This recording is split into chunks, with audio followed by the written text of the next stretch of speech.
ಎಲ್ರಿಗೂ ಹಾಯ್. ನಾವೀಗ NH66 ಅಲ್ಲಿದ್ದೀವಿ. ಕಾರವಾರದಿಂದ ಗೋಕರ್ಣ ಕಡೆ ಹೋಗ್ತಾ ಇದ್ದೀವಿ.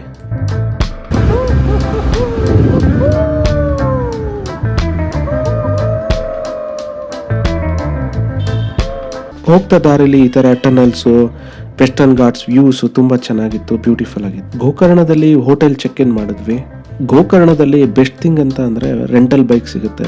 ಇದನ್ನು ತಗೊಂಡ್ರೆ ತುಂಬ ಒಳ್ಳೆಯದು. ಸುತ್ತಮುತ್ತ ಇರೋ ಜಾಗಗಳಿಗೆಲ್ಲ ತಿರುಗಾಡೋಕ್ಕೆ ಈಸಿ ಆಗುತ್ತೆ. ಈಗ ಸಮಯ ಬಂದು ಮಧ್ಯಾಹ್ನ 3:30. ಊಟ ಮುಗಿಸಿದ ತಕ್ಷಣ ನಾವು ಒಂದು ಸೈಡ್ ಕವರ್ ಮಾಡೋಣ ಅಂತ ಹೇಳ್ಬಿಟ್ಟು ಹೋಮ್ ಬೀಚ್ ಕಡೆ ಓಡ್ತಾ ಇದ್ದೀವಿ. ಗೋಕರ್ಣ ಬಂದು ಅಪ್ರಾಕ್ಸಿಮೇಟ್ಲಿ 500 ಕಿಲೋಮೀಟರ್ಸ್ ಆಗುತ್ತೆ ಬೆಂಗಳೂರಿಂದ. 1 ನೈಟ್ ಜರ್ನಿ. ಒಂದು 3 to 4 ಡೇಸ್ ಈ ಕಡೆ ಕೋಸ್ಟಲ್ ರೀಜನ್ ಕಡೆ ಪ್ಲ್ಯಾನ್ ಮಾಡ್ಕೊಂಡು ಬಂದರೆ ಮಂಗಳೂರು, ಉಡುಪಿ, ಕುಂದಾಪುರ, ಹೊನ್ನಾವರ, ಗೋಕರ್ಣ, ಕಾರವಾರ ಎಲ್ಲನೂ ಕವರ್ ಮಾಡ್ಕೊಂಡು ಹೋಗ್ಬೋದು.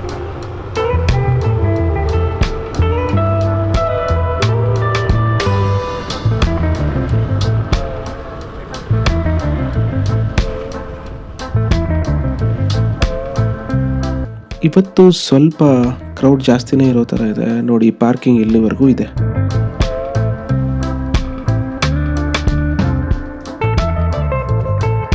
ಬನ್ನಿ ಬೀಚಿಗೆ ಎಂಟ್ರಿ ಕೊಡೋಣ.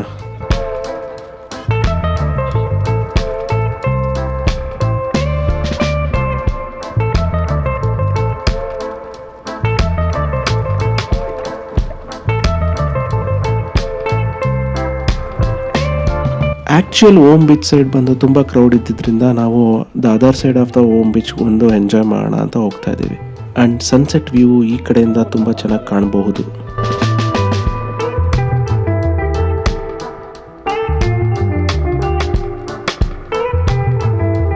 ನಿಮಗೆಲ್ಲ ಯಾರಿಗೆ ಪ್ರಶಾಂತತೆ ಮತ್ತು ಈ ಅಲೆಗಳ ಅಬ್ಬರನ ಕೇಳೋಕ್ಕೆ ಇಷ್ಟ ಆಗುತ್ತೆ?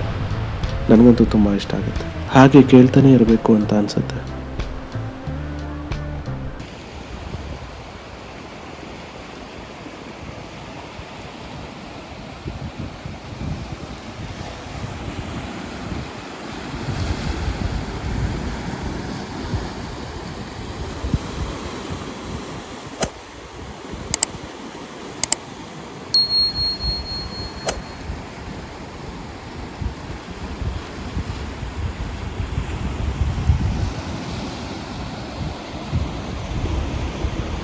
ಬನ್ನಿ ಒಂದು ಏರಿಯಲ್ ವ್ಯೂ ನೋಡೋಣ ಈಗ.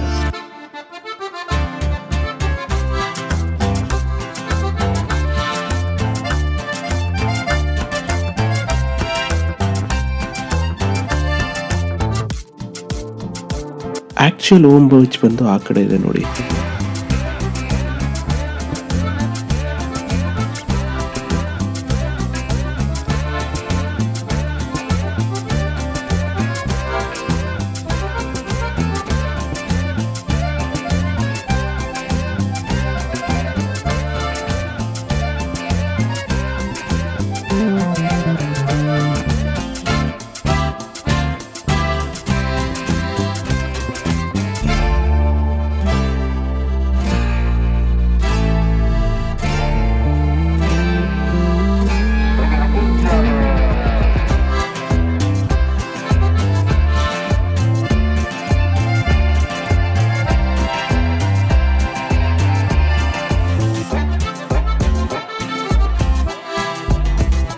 ಈ ಬೀಚ್ಗೆ ಯಾಕೆ ಓಮ್ ಅಂತ ಹೆಸರು ಬಂದಿದೆ ಅಂದರೆ ನೋಡಿ, ಏರಿಯಲ್ ವ್ಯೂ ಅಲ್ಲಿ ಓಮ್ ಅಂತ ಕಾಣ್ತಾ ಇದೆಯಲ್ಲ, ಅದಕ್ಕೆ.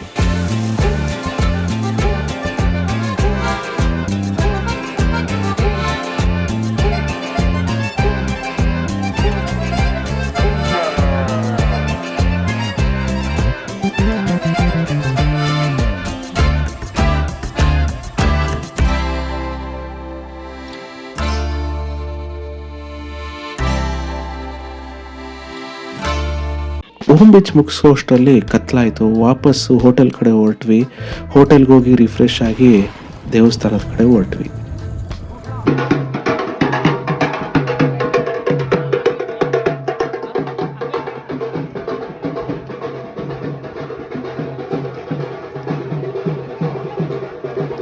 ಇಲ್ಲಿ ಮೇಯ್ನ್ ಆಗಿ ಬಂದು 2 ದೇವಸ್ಥಾನಗಳಿವೆ. ಒಂದು ಮಹಾಬಲೇಶ್ವರ ಟೆಂಪಲ್, ಇನ್ನೊಂದು ಮಹಾಗಣಪತಿ ಟೆಂಪಲ್.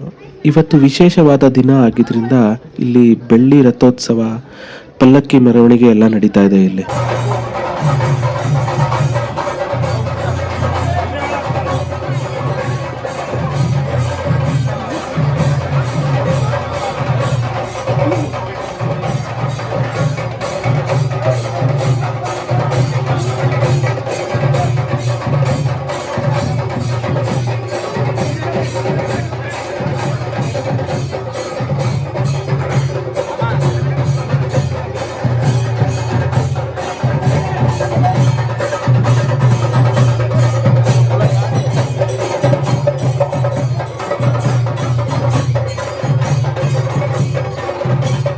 ಅಲ್ಲಿ ಕಾಣ್ತಾ ಇದೆಯಲ್ಲ ಅದು ಮಹಾಗಣಪತಿ ದೇವಸ್ಥಾನ.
ಇದು ಮಹಾಬಲೇಶ್ವರ ದೇವಸ್ಥಾನದ ಎಂಟ್ರೆನ್ಸ್.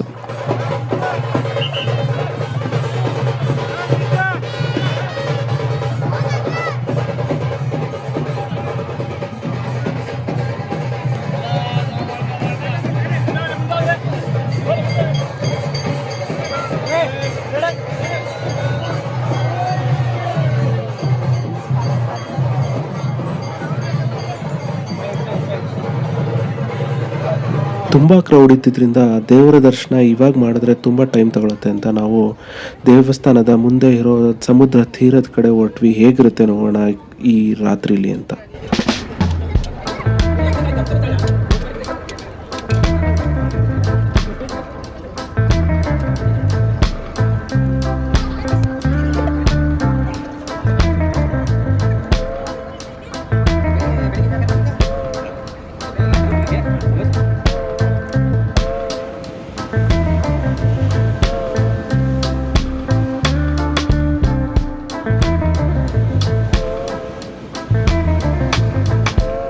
ರಾತ್ರಿ ಹೊತ್ತು ಕೂಡ ಸಮುದ್ರ ತೀರ ಒಂಥರ ಚೆನ್ನಾಗಿ ಕಾಣ್ತಾ ಇದೆ.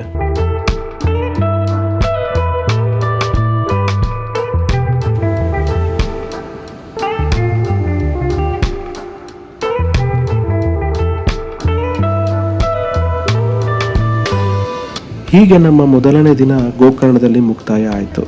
ಮಾರನೇ ದಿನ ಬೆಳಗ್ಗೆ ಬೇಗ ಎದ್ದು ರಿಫ್ರೆಶ್ ಆಗಿ ದೇವರ ದರ್ಶನ ಮಾಡೋಣ ಅಂತ ಹೇಳಿ ಮೊದಲು ಮಹಾಬಲೇಶ್ವರ ದೇವಸ್ಥಾನಕ್ಕೆ ಬಂದ್ವಿ.